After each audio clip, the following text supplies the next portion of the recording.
Okay, let's look at what is involved in simplifying the difference quotient. Remember, the difference quotient is this thing. It's the definition of a derivative. The limit of this difference quotient. This limit, that's the definition of a derivative. Well, how would we go about simplifying this for a function like this, 1 over x? In other words, how can I find this derivative here? Well, so let's get started. Let's just set up the difference quotient first. We've got the limit as h goes to 0 of, now I'm going to put in the x plus h in for x. So we've got 1 over x plus h minus 1 over x over h. See? That's f of x plus h minus f of x over h. That's initially what we do. Now, there's a couple of different approaches. I'm going to show you the approach I take in simplifying this. Whenever I have a fraction like this with, it's not just got one numerator and one denominator. It's got in the numerator, there's a numerator and denominator, right?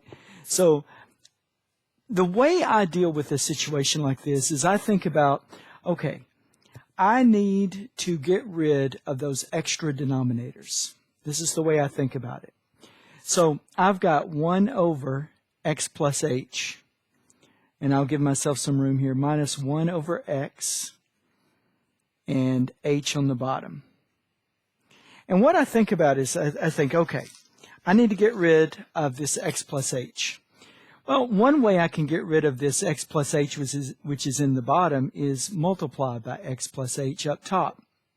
But I can't just do it there. I've got to do it everywhere. Okay? And what I've done, in effect, is I've multiplied the top and the bottom by x plus h. Now, another thing I want to do is I want to get rid of, I want to cancel out this x. So let me just multiply by an x here. Well, I can't just do it there. I've got to do it everywhere. So I'm going to multiply by an x here and then down here. Now, the reason I did that is because look what happens. What happens is we've got this limit, and the x plus h cancels here and here. That's what we wanted. So all that's left in that first position here is just x. Excellent. Minus, now over here these x's cancel. So all I'm left with there is x plus h. Now, be careful to put in the entire x plus h in a parentheses, right? You don't want to just put minus x plus h. It's minus parentheses x plus h. Now down in the bottom, nothing cancels. It's just h, x, x plus h. But now at least we have one numerator and one denominator. See, we've got the numerator and denominator. We don't have this, combined or multiples up here. So what do we do now? Well, just simplify the top. See what you can do with that. So here we go. We've got the limit as h goes to 0 of x minus h, and down in the bottom, xh, x plus h. And you can see the x's cancel. Ah, that's good. So now we've got the limit as h goes to 0 of negative h over xh, x plus h.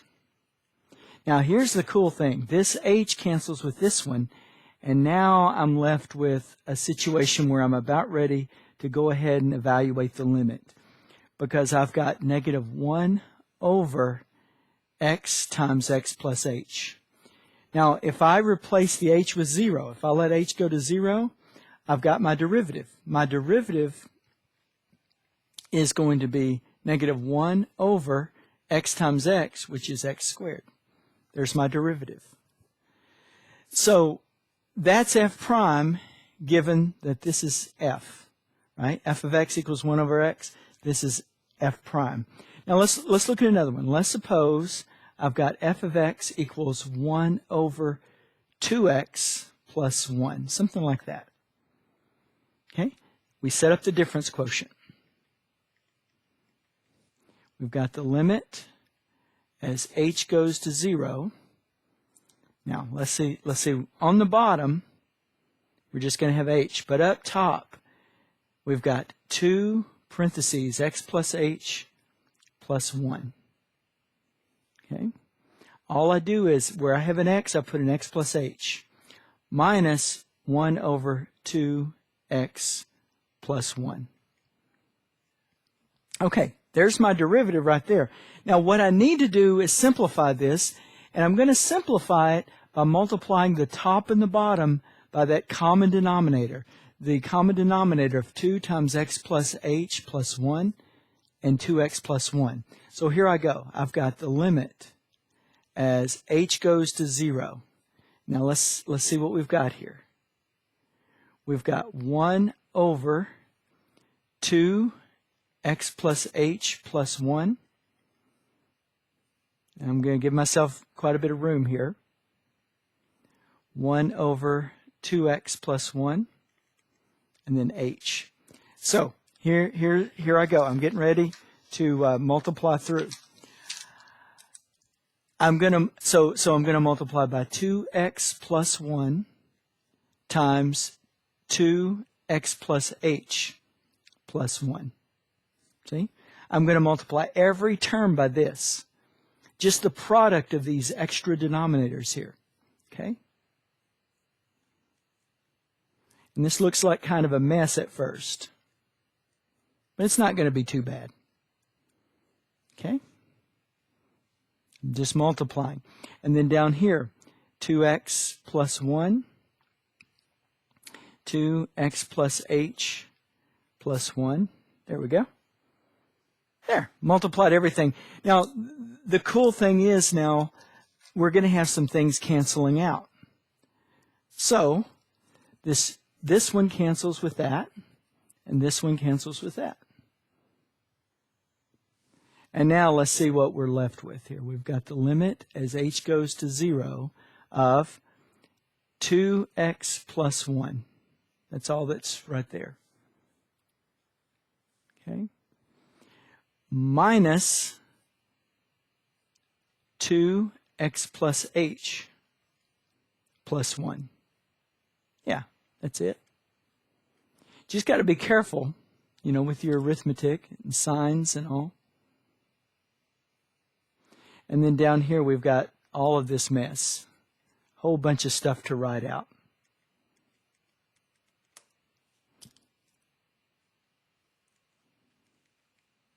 There. I think I got it all. Okay. Now, we simplify out the top. See, I clear my parentheses. So very carefully, I've got 2x plus 1 minus. Now, let me just take this a step at a time. This is going to be inside here. I've got 2x plus 2h plus 1. I just want to take it step by step. And then this is 2x plus h plus 1. Now you notice I'm not multiplying out the bottom at all. There's no need for that. That's just a lot of extra work. Okay, now let's see. We've got the limit as h goes to 0. And let's see what we have up top. Notice that when I drop these parentheses, I've got 2x minus 2x. Good. I've got 1 minus 1. And then all I've got left when it's all said and done is this negative 2x. See that minus 2x right there? Everything else is canceled out. And then on the bottom, I've got 2x plus 1. And then 2x plus h plus 1. Yeah, that's it. There. Okay, now dig this. The h's cancel. So we are seeing the finish line here. We're about done. We've got negative 2 over 2x plus 1, and then 2x plus h plus 1. Almost. Now that we've got that h out of the bottom, the one that was giving us trouble because, when we let h be 0, that gave us a 0 in the denominator, we can go ahead and plug in 0 for this h. And notice when I do that, I'm going to get 2x plus 1 times 2x plus 1. So what we get is negative 2, see, up top. And down on the bottom, I get 2x plus 1 squared. Yeah, because this is just going to be 2x plus 1 if you zero out the h. And that's my derivative.